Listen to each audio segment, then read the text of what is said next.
Welcome to the History Channel's Look Back at the 9/11 year. I'm Arthur Kent. The terrorist attacks that day focused America's attention on the Islamic world. Some Americans' first reaction was to regard all Muslims as enemies. But it was clear to most that they had to make a distinction between one of the world's great religions and the fanatics who had taken it to a violent extreme. In this program, we'll take a close look at the history and beliefs of Islam, its former empires, and how it has evolved to become the religion it is today. Join us now as the History Channel presents Inside Islam.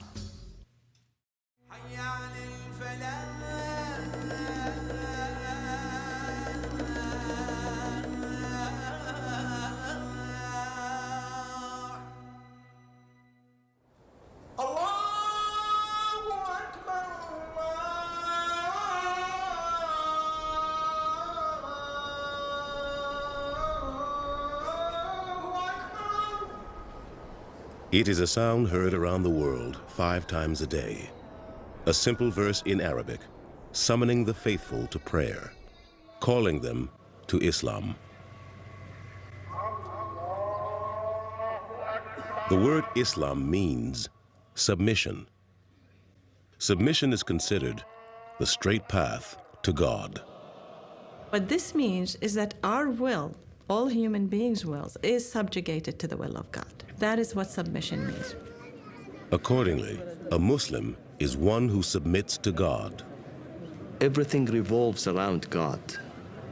Everything we have, all of our thoughts, ideas, our soul, our body, revolves around God. God is the center of life. The Arabic words Islam and Muslim share as their source a more ancient word common to Hebrew and other related languages. The word that we greet each other with is in Hebrew, Shalom Aleichem, which means peace unto you. In Arabic, it's exactly the same, Assalamu Alaikum. And I think that's very important because Islam itself, the very name Islam, comes from a root which means peace. But many in the West today would never associate peace with Islam. To them, Islam appears to be a hostile religion that gives sanction to violence and terrorism. After September 11, it's very difficult to talk of Islam as a religion of peace and compassion. When you visualize those planes flying into the towers, it's very difficult to explain.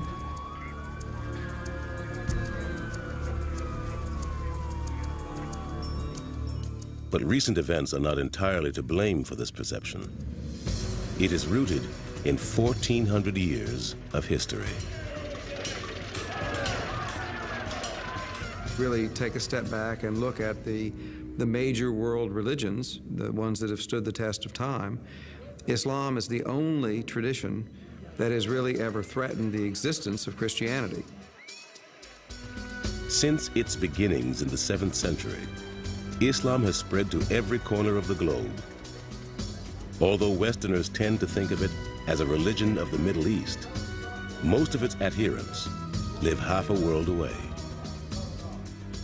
Indonesia in Southeast Asia is the largest Islamic country, with more than 170 million Muslim citizens.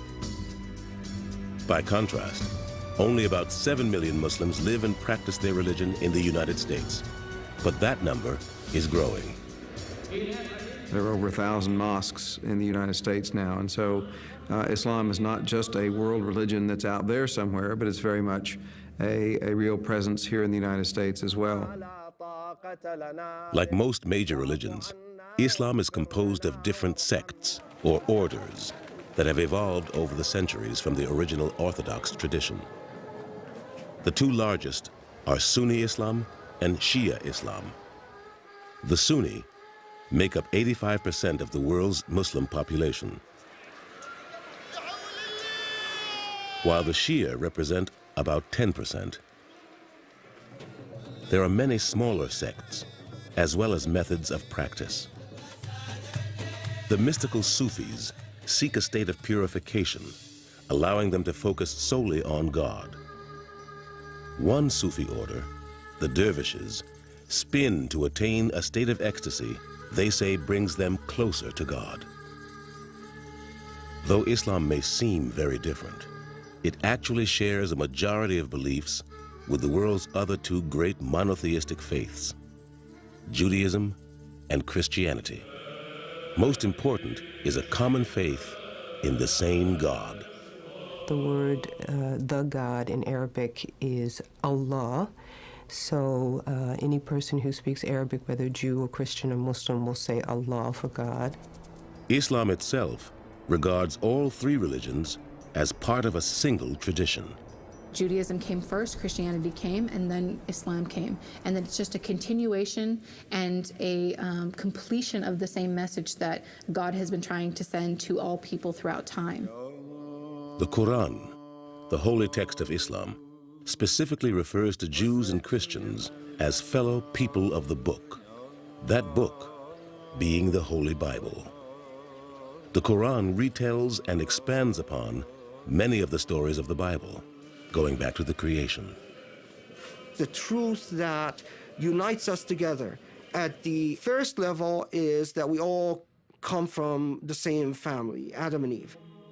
Islam also acknowledges as divinely inspired all the Old Testament prophets, including Noah, Moses, Joseph, Jacob, and even David.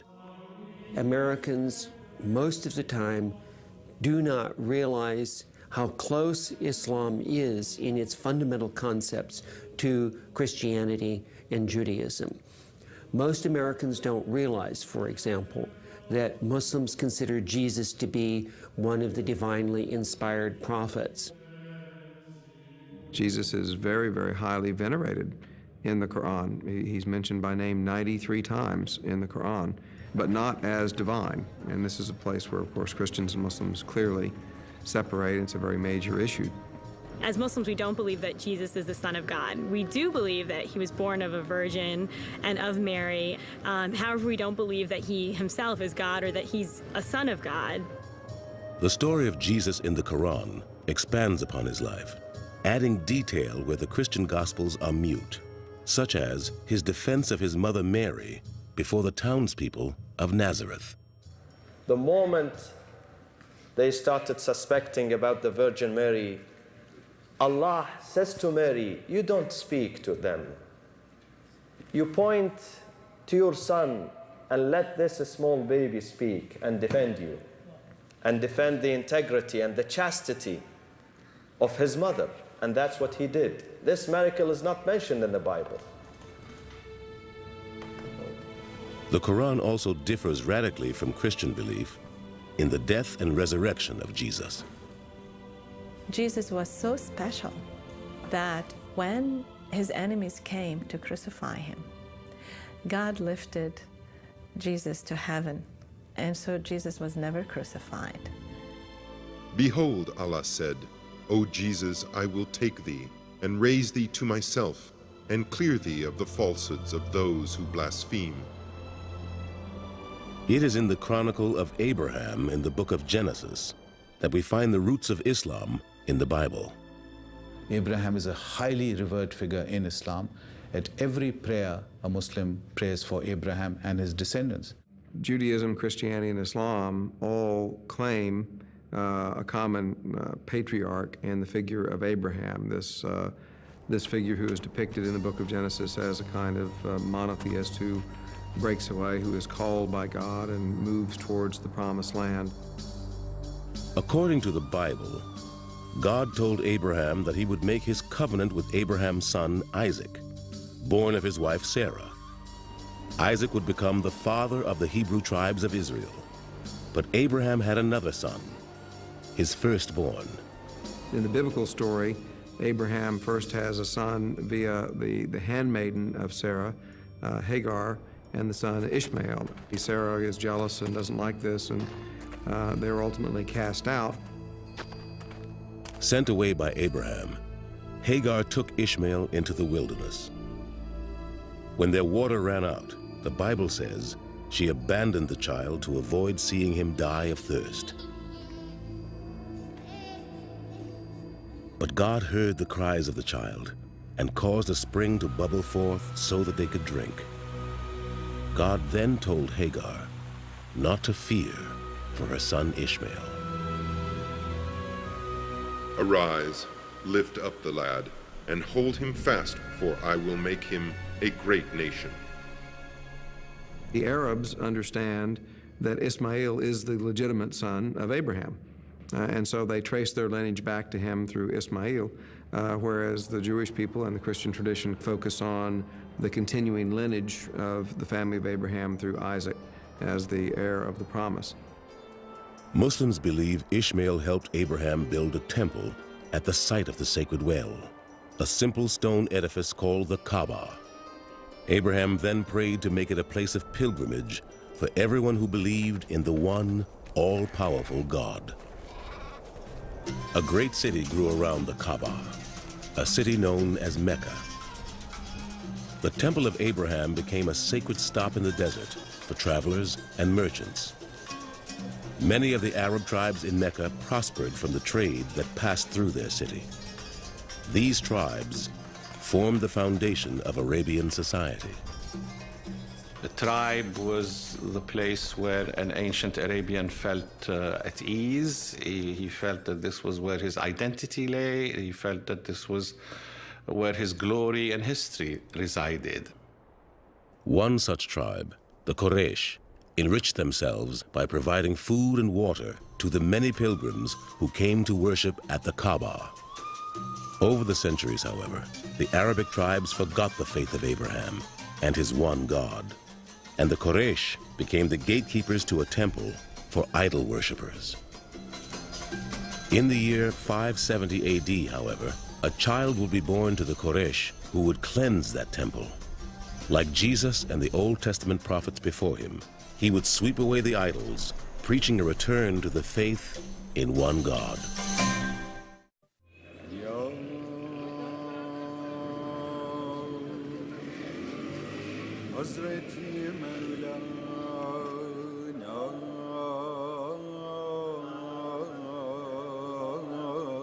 His name is spoken 1,000,000 times a day on the streets of every big city in the world, often accompanied by the blessing, "May peace be upon him."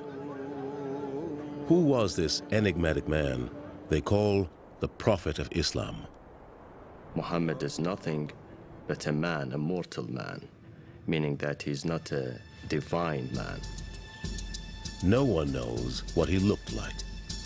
Representations of him were forbidden by the Prophet himself, for fear it might lead to worship of his image. In contrast, in Christianity, there are many representations of Jesus in statues, pictures, drawings. It's hard to enter any Christian church and not see a picture of Jesus. Tradition holds that, like Jesus before him, Muhammad was born under the sign of a brilliant star. Legend has it, the child's umbilical cord was mysteriously cut without human help. About his early life, we don't know much because as Islamic history developed, Muhammad's life began to be shrouded in legends.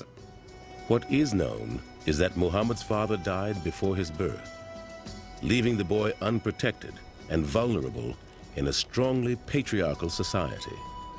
His mother Amina took him to live in the house of his grandfather, Abdul Muttalib, an elder in the clan of the Quraysh. According to the custom of his clan, the young Muhammad was soon sent away on a journey meant to prepare an Arab child for a difficult life. He is said to have spent his early days, probably until the age of 5 or 6, with a Bedouin tribe in the desert. Once, while he played with the Bedouin children in the wilderness, Muhammad was said to have been beset by a heavenly host. 2 angels descended to earth and opened up the boy's heart, removing from it a black spot. The idea is, of course, to suggest that this was a boy from whom sin had been removed.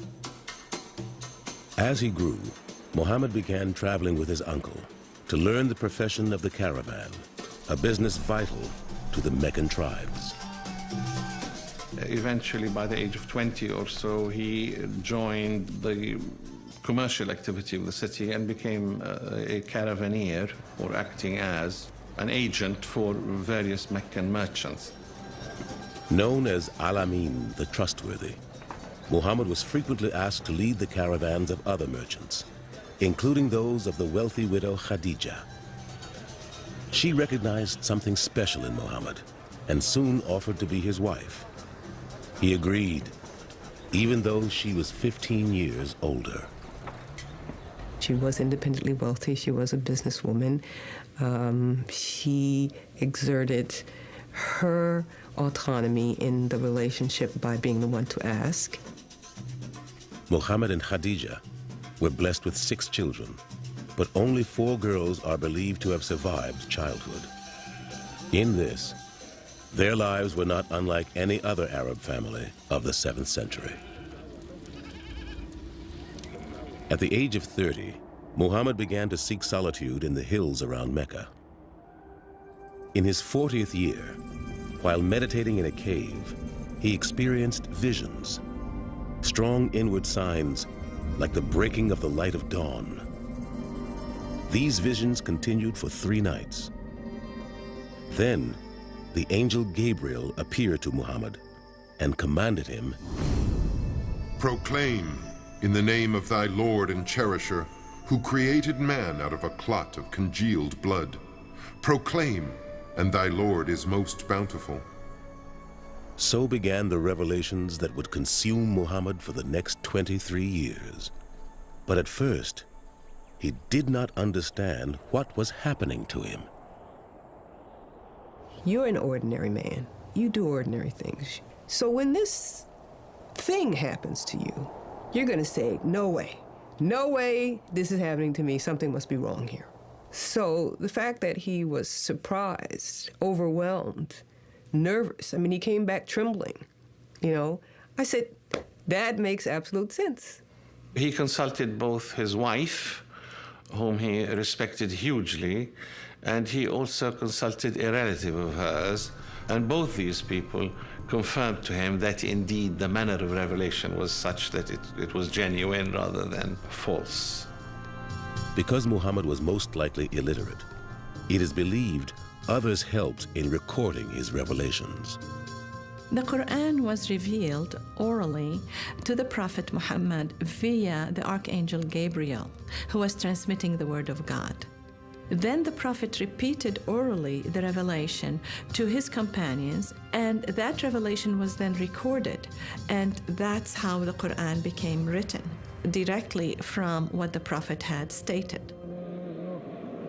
The revelation of the Quran is the central miracle of Islam. The word itself means recitation. It is meant to be read aloud. As scripture, the Quran is unique. It isn't compiled thematically, nor is it narrative in style. Instead, it is Arabic poetry of a high order. Stories and admonitions, advice and warnings, all mixed together to reflect and reveal God's will. In these revelations, Muhammad was directed to revive, indeed reinvent, the monotheist religion of Abraham, creating the tenets of Islam: belief in a single God, prayer, charity, fasting, and pilgrimage. These became what are known today as the 5 pillars of Islam. The first pillar is the simple declaration of faith, known as the Shahada. I testify that there is no God other than God, and I testify that Muhammad is his messenger. These simple words lie at the heart of Islam. They are whispered into the ear of every newborn Muslim child and linger on the lips of the dying. They have been the subject of Islamic poets and calligraphers down through the ages. To convert to Islam, one must only say the Shahada once, with sincerity. So that's the first pillar, simply the utterance of that testament of faith. The second pillar is praying 5 times a day.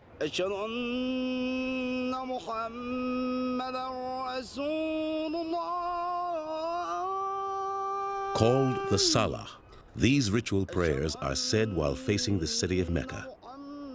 They are observed at 5 specific times each day: at dawn, midday, in the afternoon, at sunset, and in the evening before going to sleep.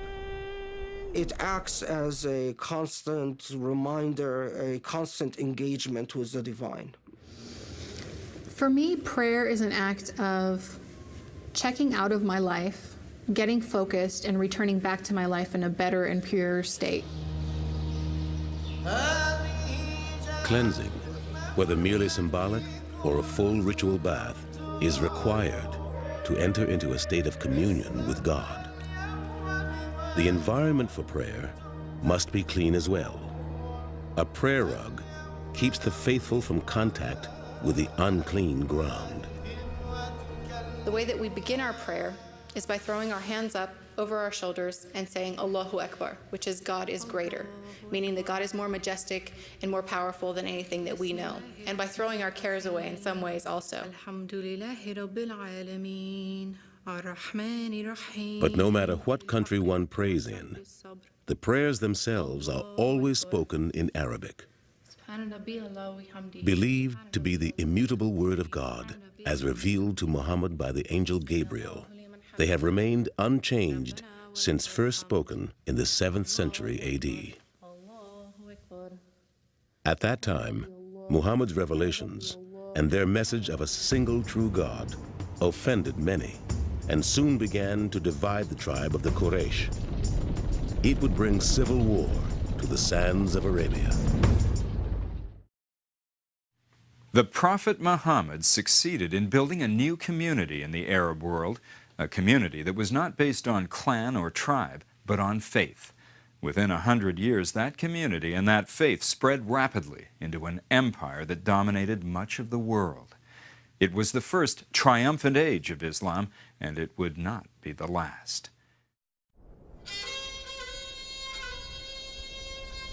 By the year 622 AD, Muhammad and his small community of Muslims were preaching their religion openly on the streets of Mecca.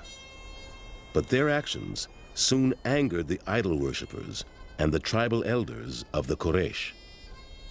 There were idols all around the Kaaba and in the enclosure in Mecca.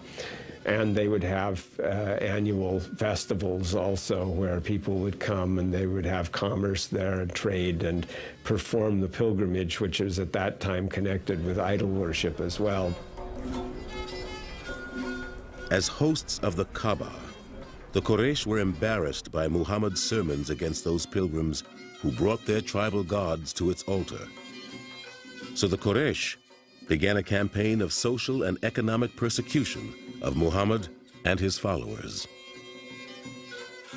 The Meccans, first of all, targeted the poorer Muslims because these were the ones who belonged to minor or unimportant clans. And these did suffer a great deal.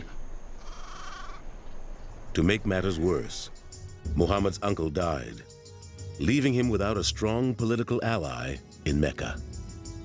After perhaps 10 years of preaching in Mecca, he had only a few tens of followers. And towards the end of his days in Mecca, he was very much an isolated individual. Despite his troubles in Mecca, Muhammad's reputation as a fair and honest trader was known throughout the region. 260 miles to the north, the elders of the small oasis of Yathrib sent a message to Muhammad. The tribes of their city were locked in clannish disputes and blood feuds. The people of Yathrib were interested in Muhammad because they wanted basically a peacekeeper, somebody who would arbitrate between them and settle their disputes. And so, Muhammad accepted their offer and began a journey to Yathrib, known as the Hijrah. A journey so important, it marks the year 0 in the Islamic lunar calendar.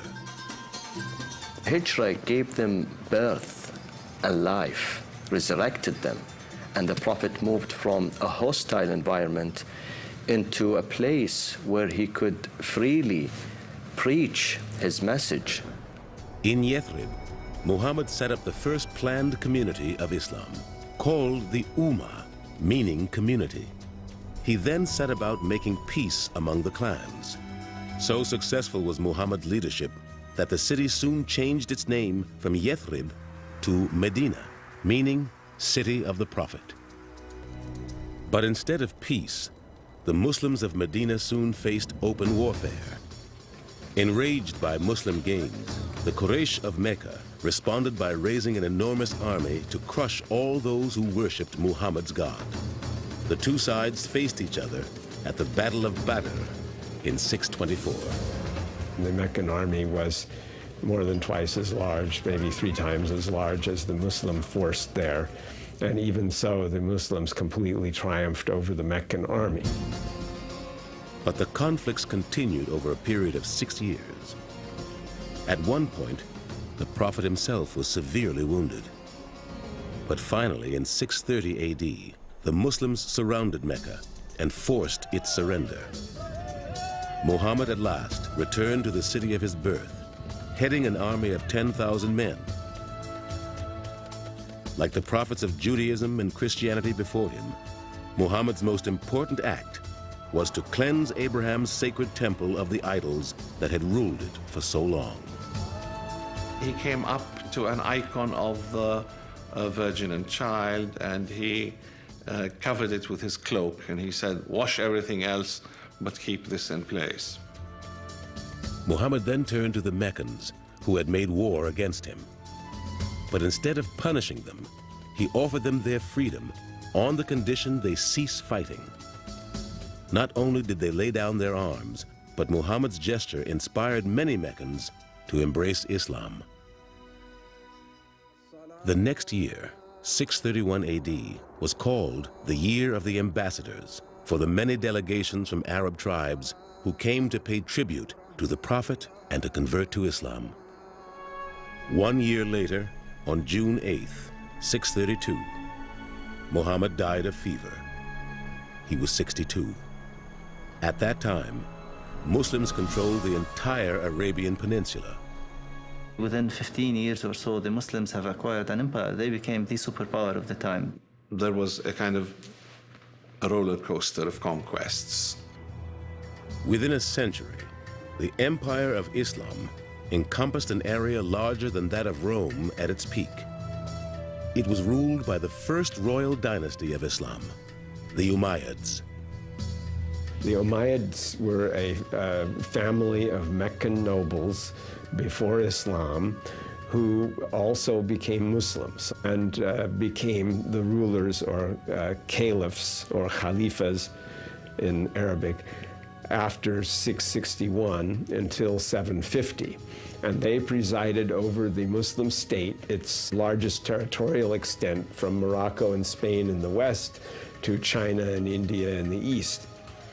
And with every conquest, thousands converted to the new religion, some at the edge of a sword. But the vast majority of conquered people embraced Islam slowly over generations. For several centuries after the rise of Islam, Muslims continued to rule as a minority. The order that the Muslims brought with them was one which was more favorable to the local communities, so that the local communities decided that it's in their interest actually to live under Islam. As fellow people of the book, Jews and Christians were generally exempt from forced conversion to Islam, since they too submitted to the one God of Abraham. We have reports, for example, that in the early period, in a place like Damascus, Christians and Muslims worshipped together in the same place. And everywhere they went, the Muslims established a civilization built upon the values of the Quran, as exemplified by the 5 pillars of Islam, the sacred duties of every Muslim. After the devotional prayers of the Shahada and the Salah, the 3rd pillar of Islam is the alms tax, or zakat. Charity is heavily emphasized in the Quran. If you compare what the Quran says in terms of regulating, let's say, the modesty of women, to what the Quran says about charity, there's no comparison. The charity is emphasized 10 times more. The zakat is required of all Muslims with the ability to contribute. So everything that you own, you take 2.5% and you give it. You pay it directly to the poor. Today, local mosques or Muslim community organizations usually collect the zakat. But unlike tithing in a church, the zakat cannot be used to pay for the operation of a mosque. Instead, it must be entirely distributed to those in need. The fourth pillar of Islam is the sacramental fasting of the holy month of Ramadan. Ramadan is a month in the Islamic calendar, and it's the month that Muslims believe the Quran was revealed to Muhammad, so it's a very holy month for Muslims. Now, the fast means from the first twilight in the morning, about an hour and a half to 2 hours before sunrise, to sunset, you don't drink or eat or have any sexual activity. Exceptions are made for the sick and injured, young children, the elderly, and expectant mothers. Like the fast of Christian Lent, this celebration of gracious cleansing is meant to foster inner reflection on the gifts of life and the needs of those less fortunate. It's really 1 month in a year where you're supposed to advance your efforts, to intensify your efforts to build this relationship with God. Many Islamic scholars believe that the concept of Ramadan evolved from an older Hebrew tradition. The notion of fasting is the same. And the notion of fasting is, it seems to me, in both traditions, if you want to develop and cultivate in people a sense of compassion for the poor, you can't do it just by preaching. You got to feel it in your stomach. It's got to be hunger. While fasting is a holy abjuration, feasting is a sacred indulgence. Islam has 4 holy festivals during the year, called Eids. The festival that comes at the end of Ramadan is the great Eid of the breaking of the fast.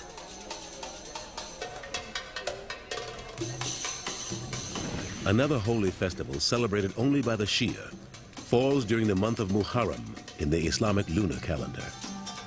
It commemorates the death of Hussein, the grandson of the Prophet Muhammad. Hussein's death in 680 AD marked the first great schism of Islam, when the Shia split from the Sunni. The only difference revolves around the succession to the Prophet. Who is entitled to succeed the Prophet and lead the nation? The Sunni believe that the leader of the Muslim community should be elected, while the Shia maintain that the leaders should be descended from Muhammad. The Shias believe that Ali, the son-in-law of the Prophet, should have become the first Caliph or first ruler of Islam after the Prophet. As the son of Ali and one of the Prophet's daughters, Hussein was said to have been chosen by God to lead the Muslims. But the Umayyads had other ideas. He was massacred with all his family members, even the infants, and all his companions. 72 people were killed. The Umayyads, who later became Sunni, continued to rule for another 70 years. But constant Shia rebellions eventually brought about their downfall. In 750 AD, the first House of Islam collapsed. But the erosion of the old empire would also give rise to a new golden age of Islam.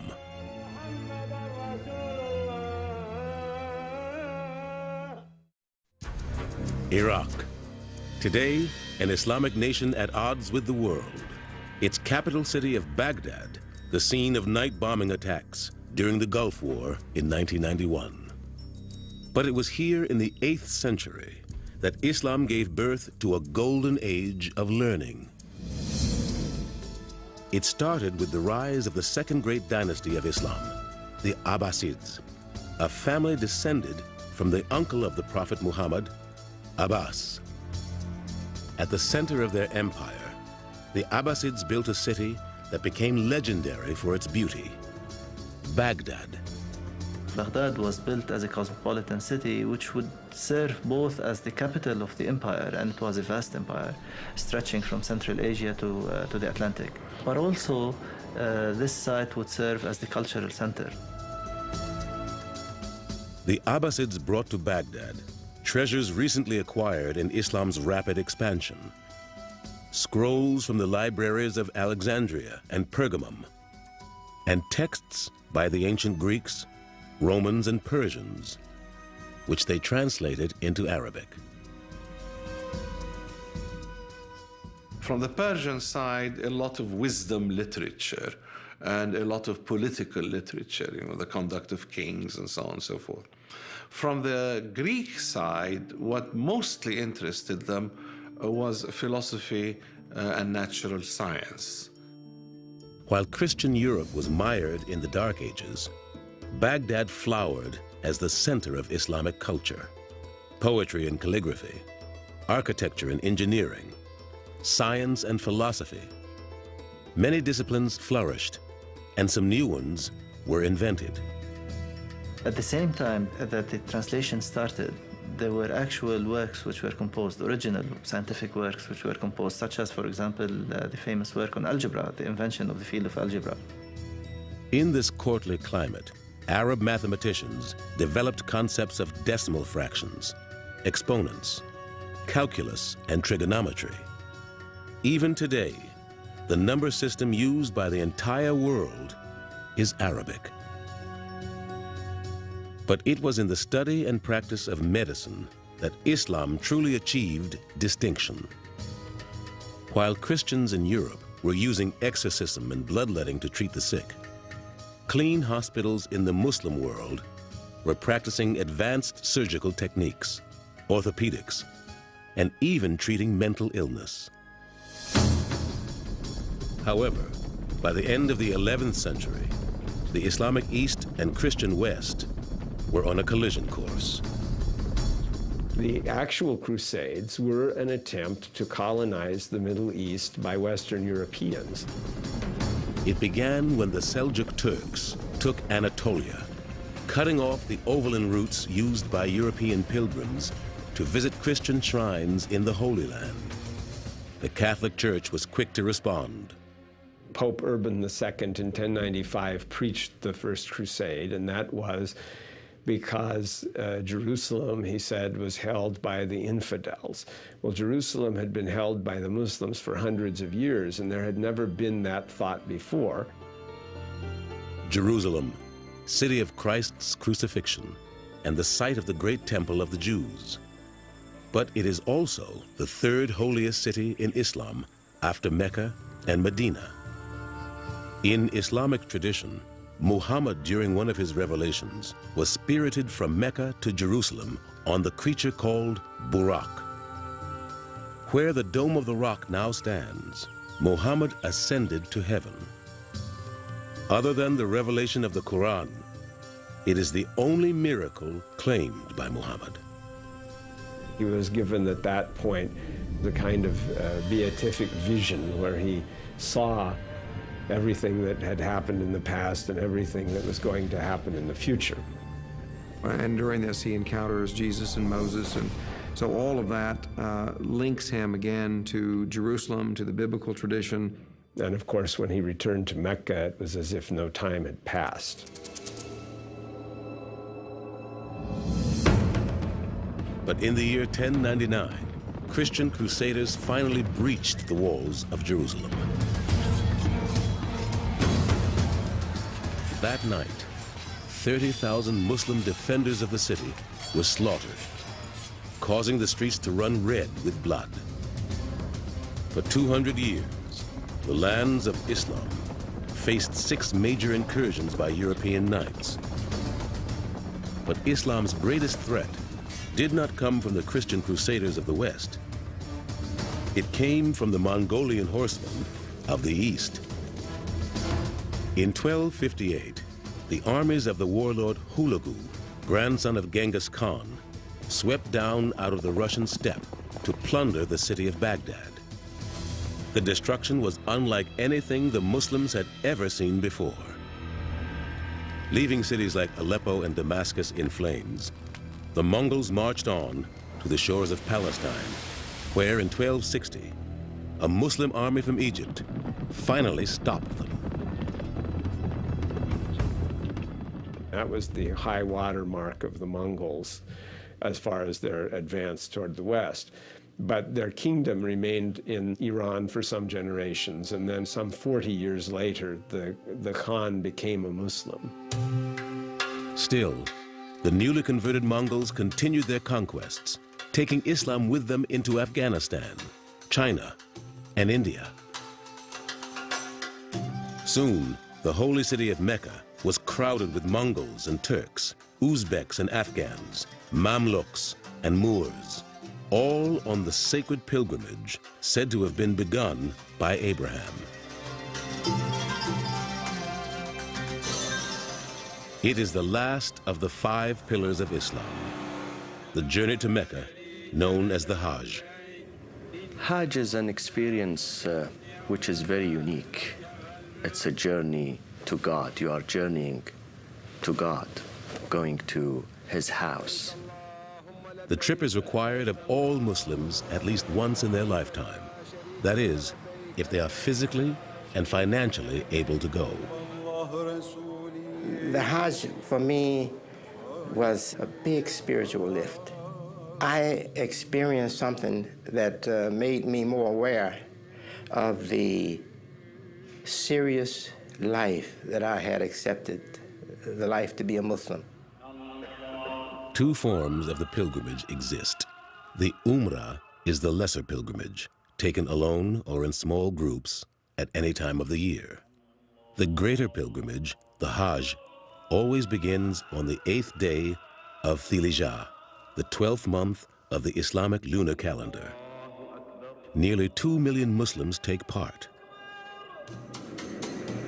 For a week prior to the Hajj, pilgrims flock to Saudi Arabia, eager to join in Islam's holiest rite.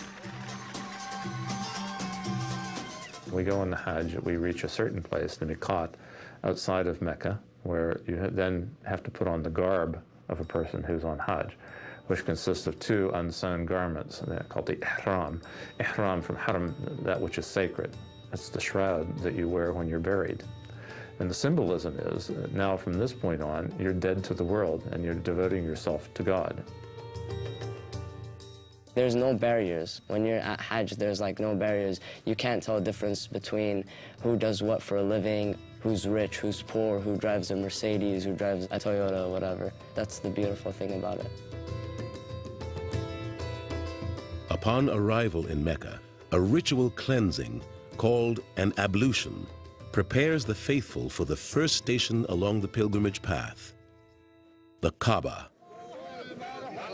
The house of God is in the middle, which is central in our life. And circumambulating around it means that God is center, the axis of our life.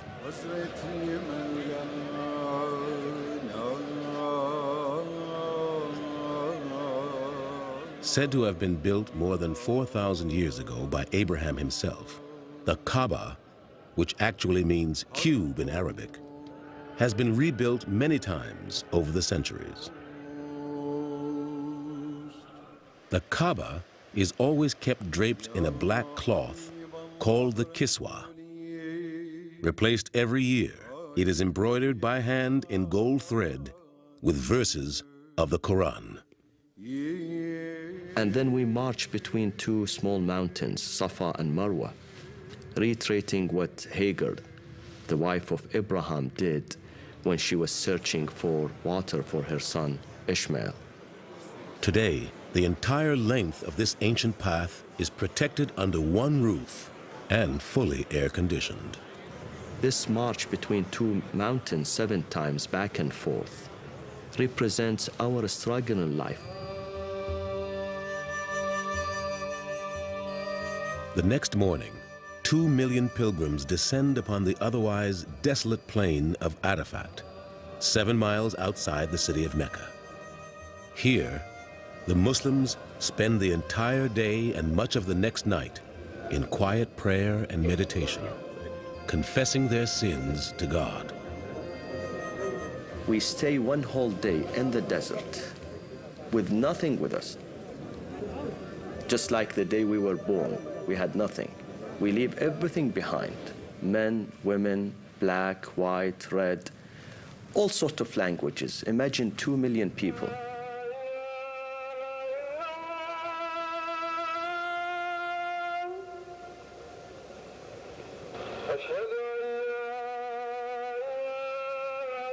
On the final day of the Hajj, the pilgrims traveled to the small town of Mina, outside Mecca.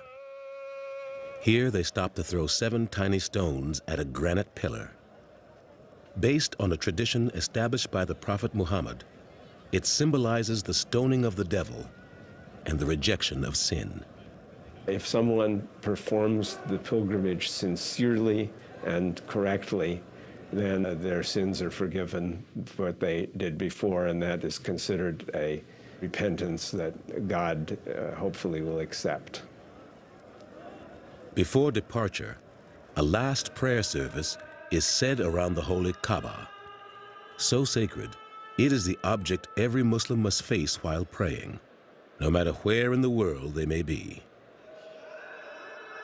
For me, I'll never forget what it was like to see the Kaaba for the first time. You spend your life praying 5 times a day in the direction of Mecca. You spend your life envisioning it and remembering it as a place where Prophet Muhammad lived. I remember that I instantly started crying and that tears were streaming down my face because it was almost like returning home for me. I felt closer to God. Today, the many faces of Islam can still be seen on the Hajj in Mecca. Muslims from all over the world converge here to wash away their sins, commune with God, and find spiritual renewal. Their diversity is Islam's strength. It is precisely that strength that would give Islam another great age with the rise of the Ottoman Empire. The writings of great thinkers like Aristotle and Plato, which formed the basis of modern Western culture, may not have been preserved were it not for Islamic scholars. During the Dark Ages, barbarian hordes invaded Western Europe and destroyed every Greek and Roman text they found. But Muslim scholars had translated these writings into their native tongues, thereby preserving them for future generations.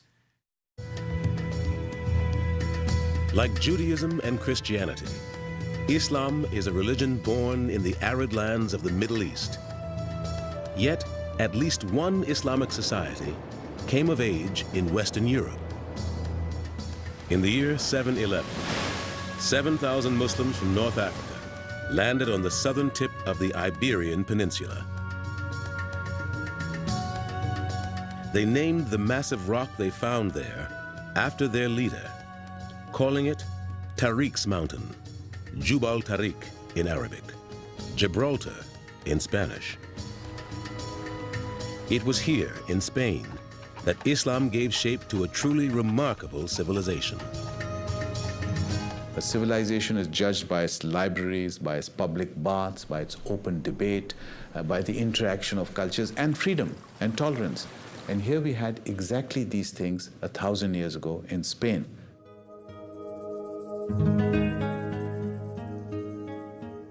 Muslim Spain or Al-Andalus was a truly multicultural society in every sense of the word. It had Christians and Jews and Muslims, significant communities of all 3 religions. In this region, today known as Andalusia, Muslim architects built the captivating terracotta courtyards and the breathtaking mosques of Cordoba and Seville. The West would call the Muslims who settled here the Moors, and they would bring Islam to a new cultural zenith in Spain. Horticulture, navigation, astronomy, medicine, chemistry, mathematics, a great deal of that really came to us through Spain into Europe from the Islamic civilization. At the Moorish-sponsored School of Toledo, Muslim, Jewish, and Christian scholars working together translated the ancient texts collected by earlier Muslim dynasties into Latin, a language all of Europe could understand. Then later, of course, those ideas were transmitted into Western Europe and had a good deal to do with the Western European Renaissance. But this rarefied atmosphere of religious tolerance and scholarly collaboration did not last. In the 13th century, Catholic forces began the Reconquista, the Christian reconquest of Spain. By the late 1400s, only the enclave of Granada remained under Muslim rule. But by 1492, it too fell to the Christians, bringing an end to more than 7 centuries of Islamic rule. But elsewhere in the world, Islam was on the rise. By the end of the 15th century, throughout the Muslim world, you had a series of great and very successful military states, the great sultanates. In West Africa, you had the great Songhai Empire, you had the Safavid Empire in Iran, and in India, you had the first real political military unification of India under, again, an Islamic sultanate. On the Indian subcontinent, the Mughals, a Muslim dynasty descended from Genghis Khan, ruled over an empire so large, it comprised nearly 1/5 of the world's population. Here, an Islamic culture of learning and enlightenment once again blossomed.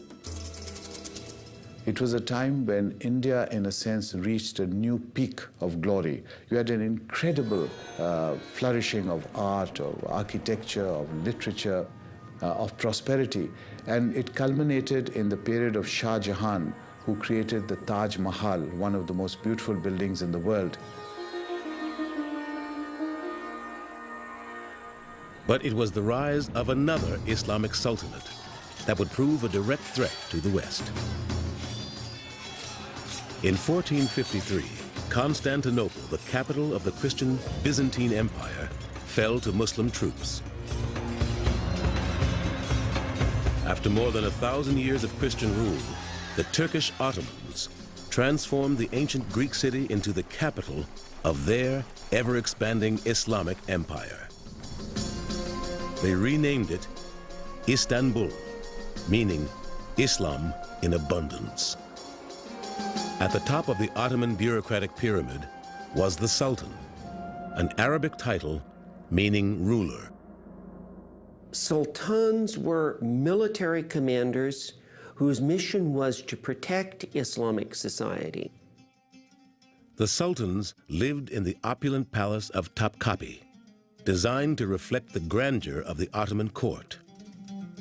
Also housed here, in luxurious quarters of carved wood and glazed tile, were the women of the sultan's extended family, the harem.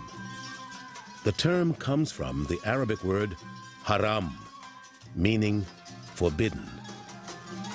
The Orientalist school of European artists depicted them as dens of sin and opium, even though most of these writers and painters had never even been to the Middle East, let alone seen an Ottoman harem. The image usually coming out of these accounts is that the harem in general is a secluded place, is a dangerous place to enter. It would seem that these accounts reflect more the fantasies of the people who wrote them. In fact, the harem was the nerve center of the royal household. Among the wives and concubines housed within were the mothers of future sultans. Thus, the harem commanded significant political power. These were not isolated people. They were not lazy. They were not invisible. They were engaged in the economic life, invested in long-term trade as well as internal trade. They built endowments, charitable endowments, soup kitchens, mosques, schools, and the like. But the harem also underscores a significant difference between Islam and the Judeo-Christian tradition. According to the Holy Quran, Muslim men are permitted to marry more than one wife.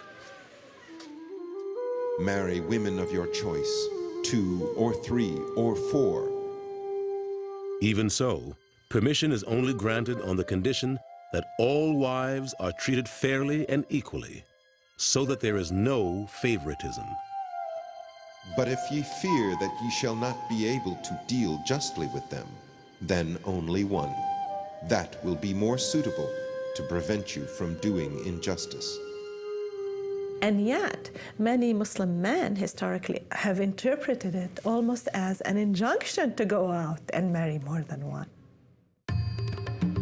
The West has long found much to criticize about the status of women in Islamic societies.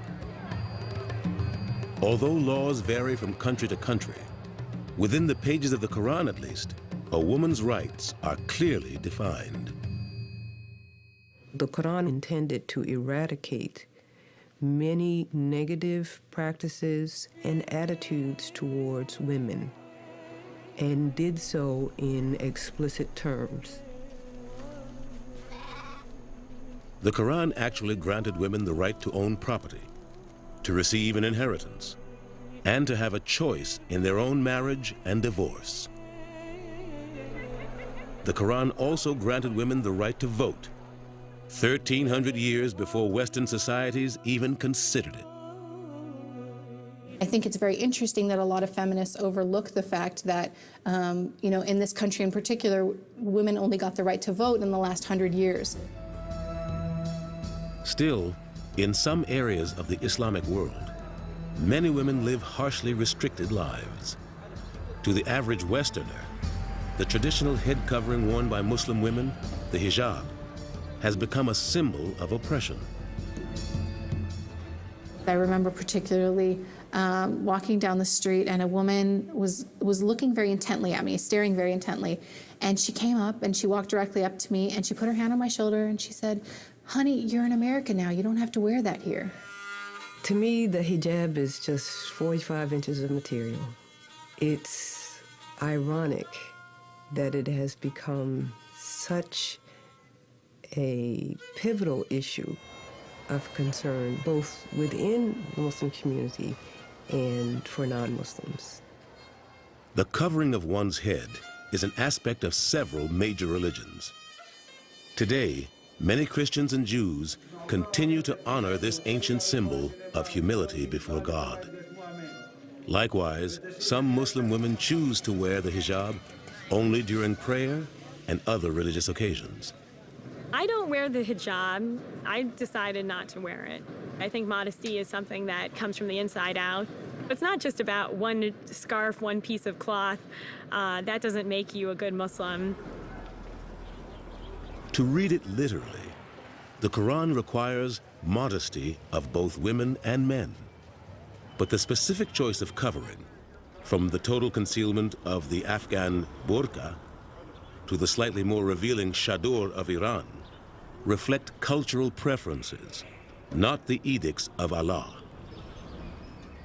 Islam was never meant to be a religion that oppresses women. It's just turned out that way because of the way it's manipulated by people who are really expressing their own culture that's patriarchal and tribal and is a reflection of what the society was like before Islam came to the world. Yet, by the end of the 18th century, no veil could protect Islam from the intrusion of the West.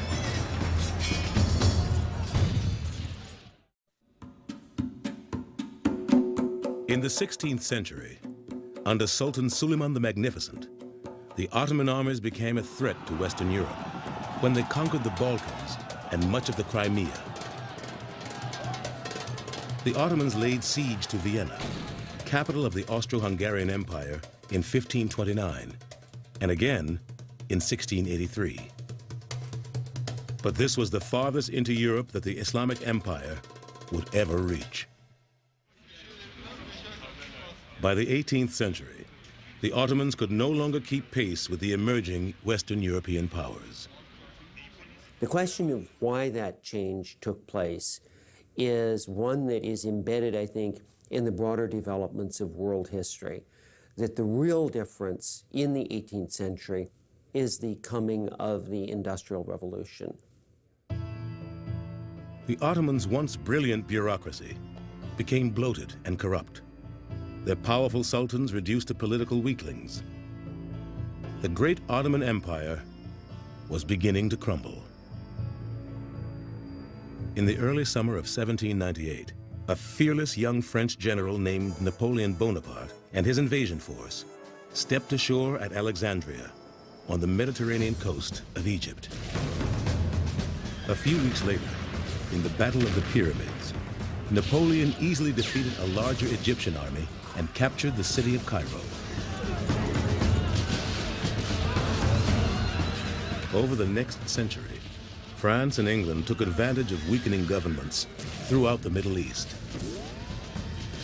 Various areas were taken at different times, but on the whole, each conquest shared some characteristics with all the other ones, and that was that the Europeans had a definite idea of ethnic superiority, which made an absolute line between them and the conquered people. And that line was all the more clear with the Muslims because the Muslims were different in religion as well. European pathways to power followed different routes. European financiers provided funds to Egypt for the construction of the Suez Canal, which began in 1859. However, the massive debts incurred by Egypt in its struggle for modernization ultimately led to Britain taking over the canal and the country. By 1882, the British simply occupied Egypt and made sure that nothing that would undermine British security or British access through the Suez Canal. Meanwhile, France concentrated on Algeria, intent on making it the breadbasket of Europe. The lands of the people were all confiscated. The Arabic language and the religion of Islam were discouraged by the French, so that was a more vicious type of colonialism.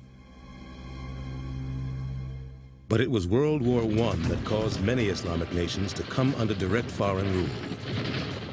In 1914, the crumbling Ottoman Empire allied itself with the Central Powers of Germany, Austria, and Hungary.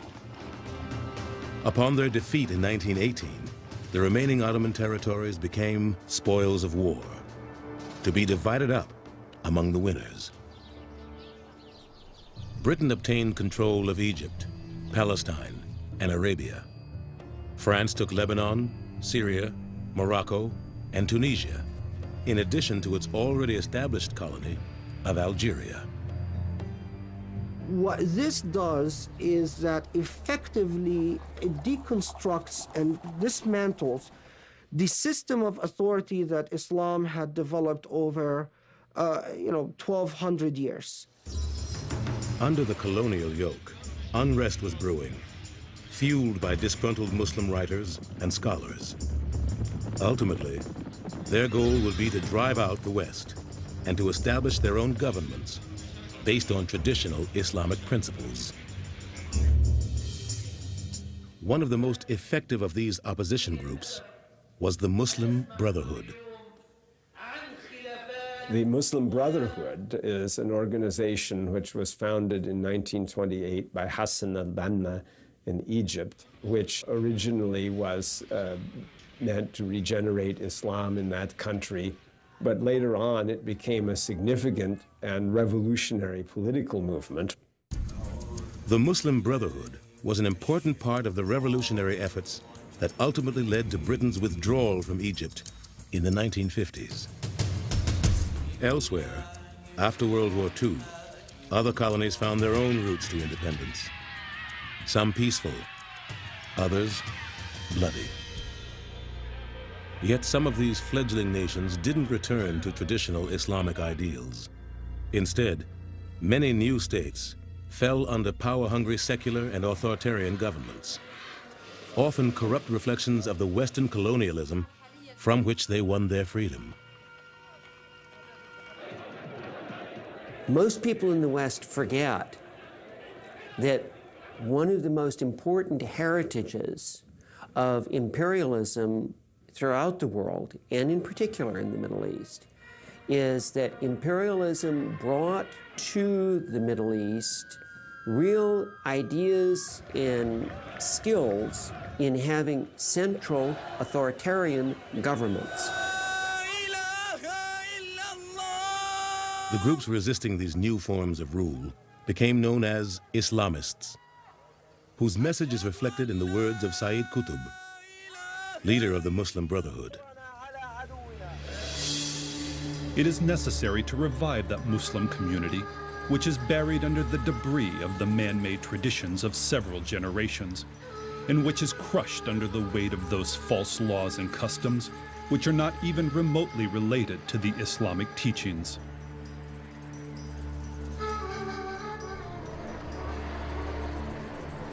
While modern Islam was struggling to redefine itself, its diverse societies were evolving into different forms, from the progressive to the puritanical. One particularly influential and puritanical Islamic movement has become well known to the West in recent years: Wahhabism, which has its roots in the 18th century. In the middle of the Arabian Peninsula in the 18th century, there was a very strict teacher that emerged. His name was Muhammad ibn Abdul Wahhab. Muhammad ibn Abdul Wahhab achieved a fanatical following among the Bedouin tribes of Arabia by preaching an ascetic, puritanical form of Islam. His followers, the Wahhabis, first gained political power when they forged an alliance with the House of Saud, an ancient royal Arabian bloodline.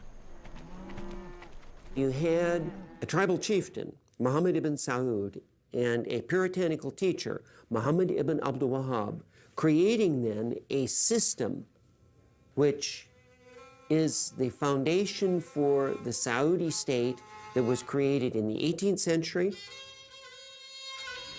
These Saudi leaders became the royalty of modern-day Saudi Arabia. And so that the foundation of the Saudi state then today is this combination of a desert warrior spirit with a mission of puritanical Islamic reform. Thanks to the abundant fossil fuels welling up from their ancestral homelands, the Saudi royal family commanded a new source of wealth: oil. With these riches came power, and Wahhabism grew in influence throughout other parts of the Middle East. Petrodollars earned from Middle Eastern oil enriched the Saudi royals. In keeping with charity, the third pillar of Islam, the royals helped fund social programs, build hospitals, schools, and mosques.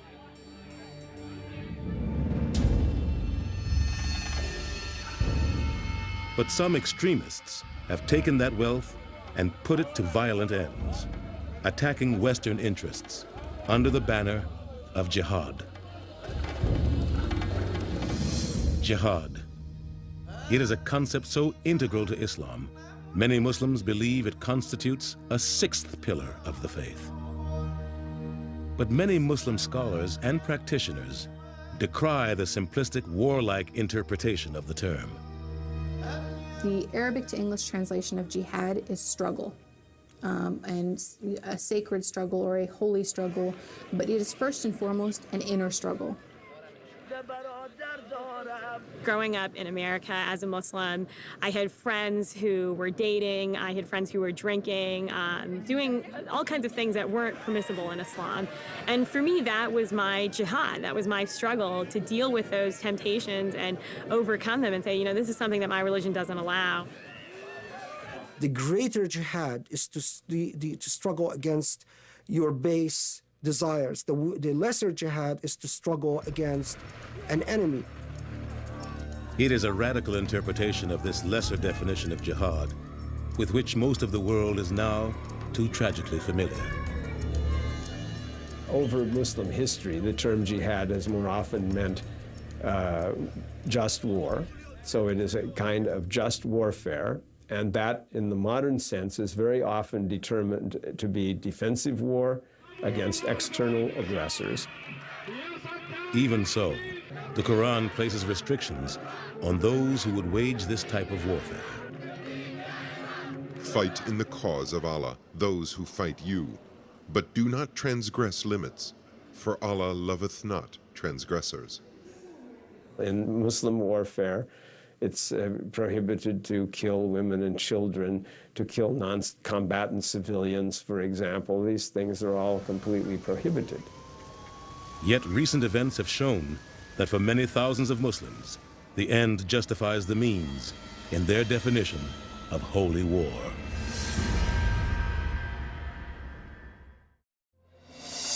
The events of September 11, 2001, left an entire world speechless with horror. Long before any news report had identified the perpetrators of this heinous deed, many Americans already assumed it was the work of extremist Islamic terrorists. How did a religion that preaches peace and tolerance become so entwined with violence in Western thinking? America's first public encounter with Islam began with the confrontational rhetoric of the Black Muslim movement, the Nation of Islam. We're not American. We are people who formerly were Africans who were kidnapped and brought to America. Our forefathers weren't the Pilgrims. We didn't land on Plymouth Rock. The rock was landed on us. Islam had arrived in America long before the racial turmoil of the 1950s and 60s. Millions of black slaves forcibly shipped to North America in the 18th and 19th centuries came from the largely Islamic nations of West Africa. Once they reached America's shores, they were stripped of their identities, heritage, and even their religion. I have to accept that we were completely cut off from our past culture, and that includes Islam. In 1930, Wali Farad, also known as Wallace Fard, created his own form of Islam in the poorer neighborhoods of Detroit. He claimed to be a prophet sent to help black Americans rediscover their heritage as both Africans and Muslims, and thus founded the Nation of Islam. They were the discontents, and Farad knew that. He knew that if he could reach them with his message, many of them would accept it for a new mind and a new way of perceiving themselves and the real world. Elijah Poole, the son of a Baptist minister, was one of Fard's earliest acolytes. When he came to Detroit, within a few years, hard time during the Depression, he met Mr. Farad. He made such an impression on my father that he had my father as a willing and obedient servant till death. Poole changed his name to Elijah Muhammad and became the chief minister of the Nation of Islam. In 1934, he took over the organization and over the next 3 decades, gradually transformed it into a powerful political force. Yes, sir. But I represent to you God in person. Yes. One new member was Malcolm Little, whose part Egyptian mother had exposed him to Orthodox Islam in childhood.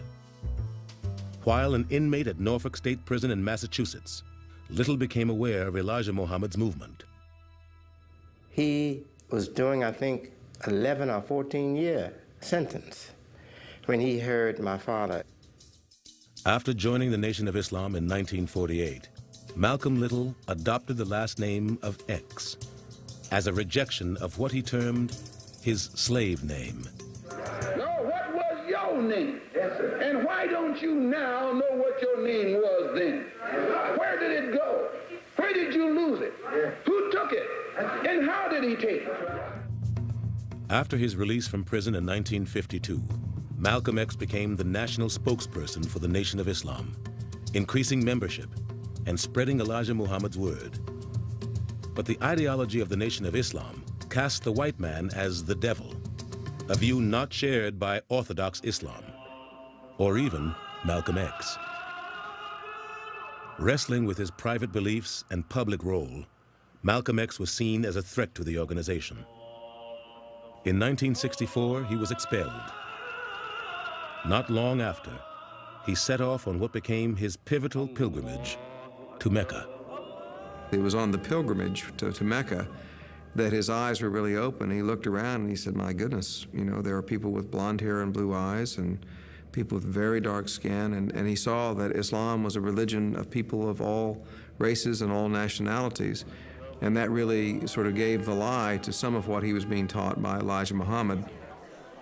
Malcolm X returned from Mecca, preaching an enlightened view of Islam, what many today call traditional or global Islam. His charisma and his power as a personality was so great that all eyes were on him, and he came to the truth of the separation between the Nation of Islam and global Islam. And he did it in the public, he did it on stage, he did it on camera. But this philosophical stance displeased more conservative members of the Nation of Islam. In 1965, as he spoke before a meeting of the Organization for Afro-American Unity, Malcolm X was gunned down by a group who many believe were conspirators from within the Nation of Islam. Despite his death, however, Malcolm X's vision of Islam would continue to steer the movement. When Elijah Muhammad passed away in 1975, his son assumed a new leadership role. When the son, Waris Dean Muhammad, took over the organization, he had already made that transition with Malcolm. And I told them, we are Muslims now, we're following the Quran. We should identify more clearly with Muslims all over the world. In 1976, W. Dean Muhammad changed the name of his father's movement to the World Community of Al-Islam in the West. And today, most African American Muslims worship side by side with Muslims of all races and colors from every corner of the world. Some, however, rejected this reform and became followers of Louis Farrakhan's splinter group, which he also named Nation of Islam. But Americans were soon to be faced with more images of Muslims at odds with the West. This time, the flashpoint was Israel. From its birth in 1948, Israel has been the focus of a bitter territorial dispute. Many of its early opponents were not Muslims, but Palestinian Christians. In recent years, however, the conflict has taken on the qualities of a holy war. 1967. In the Six-Day War, Israel successfully crushed the military forces of the threatening Arab states. The victory would only escalate the tensions in the Middle East. 12 years later, Americans would awaken to the fact that they too were targets of rage, this time from fundamentalist Muslims. In the wake of a popular rebellion against the US-backed Shah of Iran, the Ayatollah Ruhollah Khomeini, a highly respected Shia cleric, returned from exile in France to establish a new Islamic government. The Ayatollah's revolution, which symbolized the response of ordinary Iranians, was also a response to modernity itself. How far would the modern age impinge on and change traditional life in Iran? A lot of people felt there were too many changes taking place and too fast. Because it was seen as an ardent supporter of modernity at the expense of Islamic values, the US was cast as the Great Satan. In 1979, Iranian revolutionaries seized the American embassy in Tehran, holding its diplomatic personnel hostage for 444 days. The Ayatollah Khomeini was now transformed from an Ayatollah talking of religion and theological matters into a practical ruler. Now, the big question, of course, is how a cleric transfers or transforms from a man of scholarship into a man of administration. And sometimes that transformation is not a very successful one. In 1981, the forces of Islam turned against one of their own. Many Muslims were enraged that Egypt's president, Anwar Sadat, had signed a US-brokered peace treaty with Israel. But the soldiers who participated in Sadat's assassination were Islamic extremists intent on establishing a fundamentalist Islamic state in Egypt. there was real concern for the first year or two that there would be a major Islamic revolution in Egypt. That didn't happen. The average Egyptian was not inspired by the Iranian Revolution to move in that direction. In 1990 and 91, America became directly involved in the Middle East conflict, leading an international coalition against Iraqi dictator Saddam Hussein's invasion of Kuwait in the Gulf War. Hussein's aggressive campaigns, however, had no connection with Islam. Saddam Hussein is far from an Islamic figure. He is a military dictator, he's a tyrant, he tortures, his citizens disappear. He's gassed and killed the Kurds up in the north, he's killed and bombarded the Shias in the south. But remember that he has a certain symbolic significance for the Arab world, because people are giving a choice to themselves. Do we support a Muslim ruler, however bad, or do we support America, which is attacking a Muslim ruler? In more than 50 years of Arab-Israeli conflict, the world has witnessed a multitude of atrocities committed in the name of Islam. Assassinations, hijackings, and more recently, suicide bombings.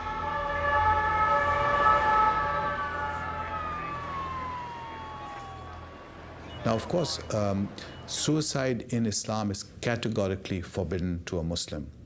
In theory, God gives life, only God can take life. Today, radical factions of Islam have honed in on the United States as a target of terrorism, culminating in the attacks of September 11, 2001. September 11th made Americans aware of the viciousness of the radical, violent fringe in Islam. But it also, paradoxically, made more Americans aware of the fact that there are Muslims who are their neighbors who care in the same way that they do. Muslims of the world are at a crossroads. How will they define their faith in the modern world?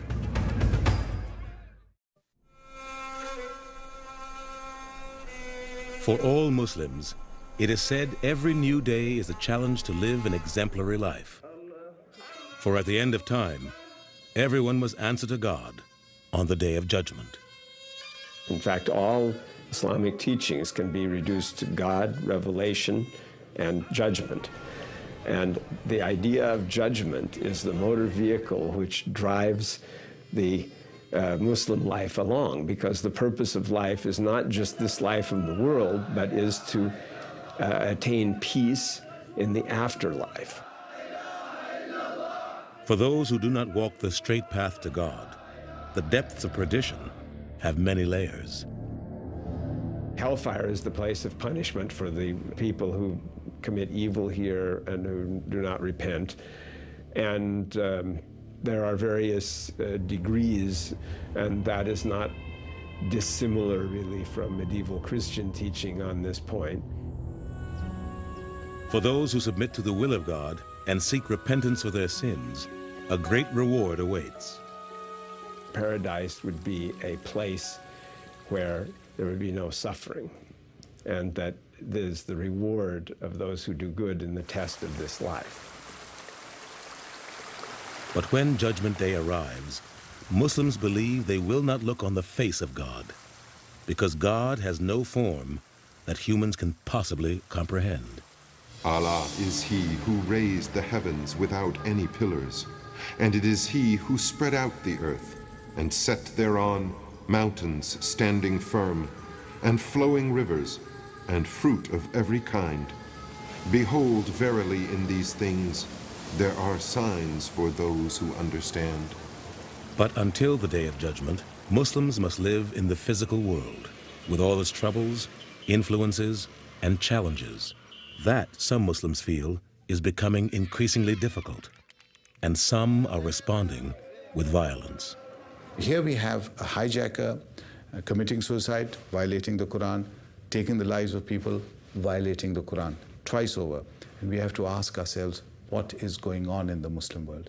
And what is going on in the Muslim world is a lot of confusion, a lot of anger, a sense of injustice. So you have a paradoxical situation emerging in the minds of these young men that they can violate the Quran itself by committing suicide and killing innocent people because the situation demands it. So we are seeing a desperate time in the Muslim world. Hijackers, hostage takers, suicide bombers. These are the images many associate with Islam. But do these extremists represent the religion's true message? Even though people know that there are a lot of things that Christians have done, they tend to talk about the teachings of Jesus as though that somehow represents Christianity, not what Christians have actually done. And then they look at Islam and don't know what the Quran says or what Muhammad taught through his sayings and actions, but see the behavior of extremists and think that represents Islam. It is understandable to fear those terrorists who claim to act in the name of Islam. However, nerve gas attacks in the Tokyo subway, IRA bombings in Britain, the carnage in Oklahoma City, these and other recent events show us that Islam holds no monopoly on terror. After the Oklahoma City bombing, we did get a letter in the mail with a clipping about the bombing, and somebody had put a Post-it note on it saying, "Look what your people have done." In the end, it turned out that a white American man was responsible, Tim McVeigh, so I guess they were right. It was one of my people who did it because I'm American too. Islam is a dynamic religion that thrives in some of the most modern places on earth and struggles in many of the most troubled.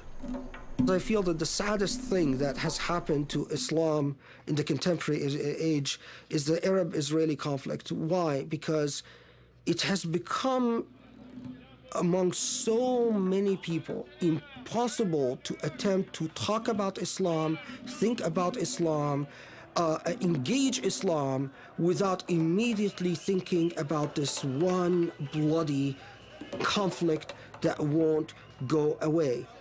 There's going to be a peace sooner or later, either by exhaustion or by attrition or by imposition. There'll be a peace. Now, there is the religious communities have to prepare the heart right now so that the wounds can be healed, so that people can talk together. Though the Islamic world has freed itself from colonial rulers, thus far, few stable and fair governments have emerged to replace them. Islamic societies, once cultural, scientific, and political world pioneers, are suffering crises of leadership, both political and intellectual. We are seeing a time when Muslim scholars, Muslim leaders really need to be able to understand the Quran, their own tradition, and then relate it to the world and to the wider world events that are taking place within the context of trying to understand and be able to live with other cultures. Because if that doesn't happen, the 21st century will be a very turbulent and a very difficult century for everyone concerned. These different Muslim groups, the African Americans, the Pakistanis, the Egyptians, the Palestinians in America, all of us should be seeking opportunity to come together and have discussion of what Islam is for us in any part of the world and what Islam is for us in this democracy. Iraq is my birthplace. The government of Iraq took half of my family hostages and killed many of them. America gave me freedom and dignity. This is the land where I can worship God freely without fear, without intimidation, without the harassment of the secret intelligence. And I love this country. And I am thankful to God who brought me here to this country and made me feel again that I'm a human. This is a time when religion has to show its real soul. If we don't, I think it will be a confirmation that religion is passé, more than that, that it's a negation of all of the healthy dreams that all of us have for the future. The biblical imperatives are pretty clear. The two greatest commandments are to love God and to love your neighbor as yourself. And so the question becomes immediately, well, who is my neighbor?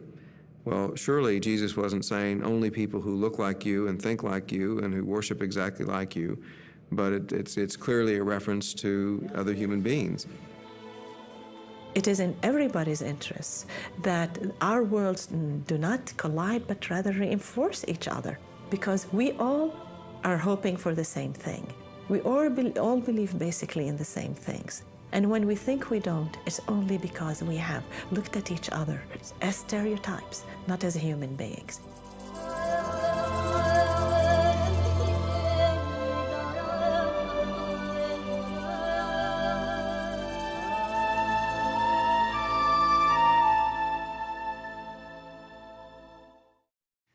To many in the West, Islam remains a paradox, a religion that professes peace yet is used to justify violence, a culture that promotes science and technology yet seems to resist modernization.